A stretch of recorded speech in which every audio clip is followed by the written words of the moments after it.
What's going on, my Fly Happy family? It's your boy Izzy. Welcome if you're new. We have to talk about what Coach Sandy ended up saying about how she ended up beating the Indiana Fever tonight.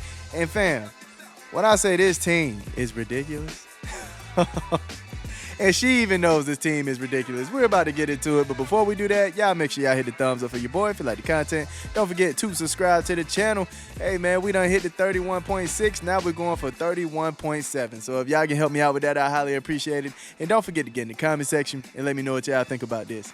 Let's get it. All right, fam. So we have to talk about this, man. We legit have to talk about this. This team is just pure disgusting. All right, just nasty work by this team. You have three, not one, not two, but three bigs on the floor at the same time in one of their favorite lineups, it seems, which I guess she stated as well. Three bigs, all right? Three bigs that could all shoot the three, that can all defend, that could all play the paint. Like, dog, this is a disgusting lineup. Now, I know how much of the light that Sabrina gets, right? We know she's a star. We know she's a great shooter. We know these things, all right? But, fam, I think some people are asleep on how Jonquel, Phoebich, and Stewart make such a problem on the floor, dog.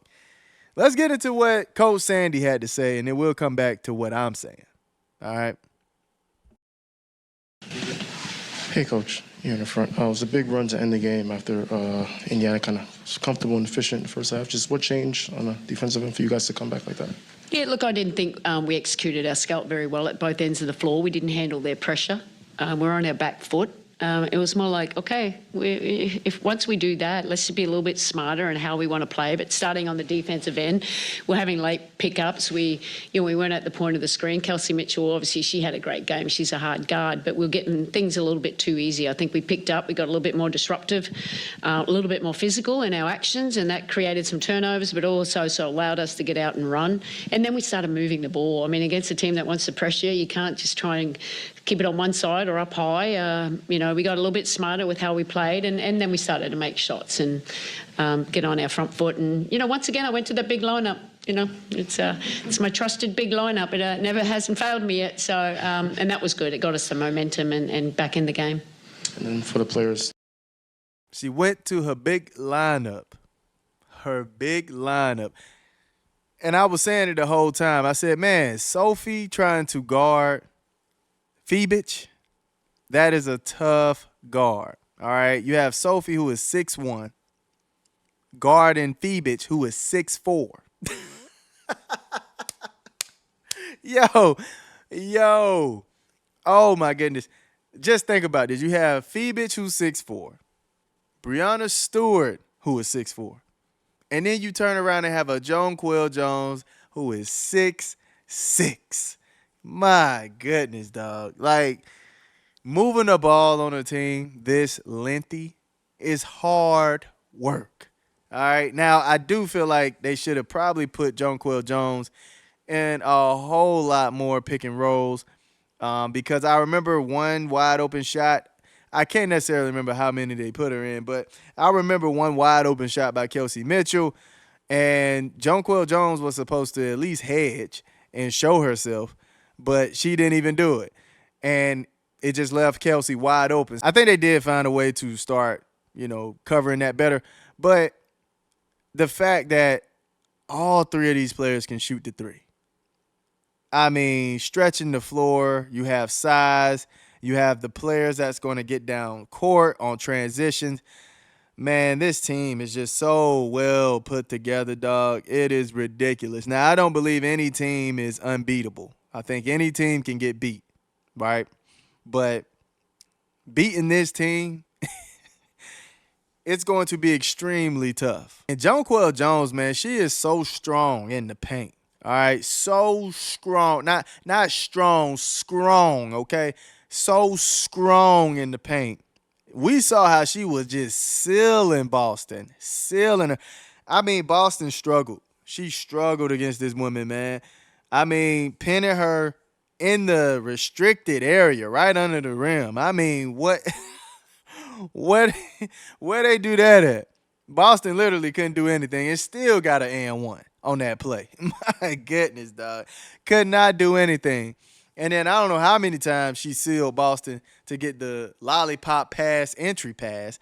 Like, what in the world? How can you beat a team like this, man? Not saying they're not unbeatable, but how can you beat a team, especially when they're clicking? Oh, this team, man. This team has to be a headache to draw a game plan for, man. Has to be a headache, dog. Every time the Indiana Fever plays this team, I see it every time. Mismatch after mismatch after mismatch. Now, shout out to the Indiana Fever because they actually found a way to mitigate all the size. They found a way. And what they end up doing is if they get the entry pass in, you'll have somebody from the help side just run. And when they catch it and turn around with it, boom, they go ahead and snatch it or grab it, which is a smart idea because it's not too many ways you can defend the size. They're going to shoot right over you. They're going to out-rebound you sometimes. Like, they make it extremely tough. They're in the passing lanes. It's extremely tough. So, shout out to the Indiana Fever actually having a good game plan. I liked what they were doing in the first half, early in the third. They were giving them some problems, making it tough for them to actually make shots. That's the best you can do with this size that they have, dog. I'm telling you, especially with John Quayle being so strong, man. Oh, my goodness. But, yeah, and they did it. They did it in the first few games as well. I think they executed it to perfection the second time they played them when Caitlin Clark was on the floor with them. I think they executed it to perfection. But in this one, they did a decent job, but they kind of ran away from it a little bit in that second half. But, yeah, I think that's the best way to defend them. I mean, you're going to run into the mismatches. And the way you take away that is having that help side come. Now, although I love what the Indiana Fever did and had the idea to do to kind of help with the mismatches, it's still a huge problem, man, because you leave that help side, somebody is in that corner, and they can definitely hit the three. You leave Joan Quayle at the wing or at the top of the key, she's pulling that, and she's making it. All right? That's what makes this team so dangerous. You have Phoebich, who gets the ball down in the paint. You have Sophie on her. You got the help side guard coming. Phoebich is going to look to kick it right over to the corner. If you have a big come, Phoebich is going to look right to Joan Quayle, throw it to Joan Quayle, and she's going to make it. It's just so many dynamics to this offense that they could just use to demolish your team, bro. And it's just disgusting how they have this nasty team set up like this, man. I'm pissed, man. I'm pissed, man. Why this team so good, man? Why? How y'all get this team together? Man, watching this team is almost like watching Alabama with Nick Saban, dog. I'm just keeping it in the grand.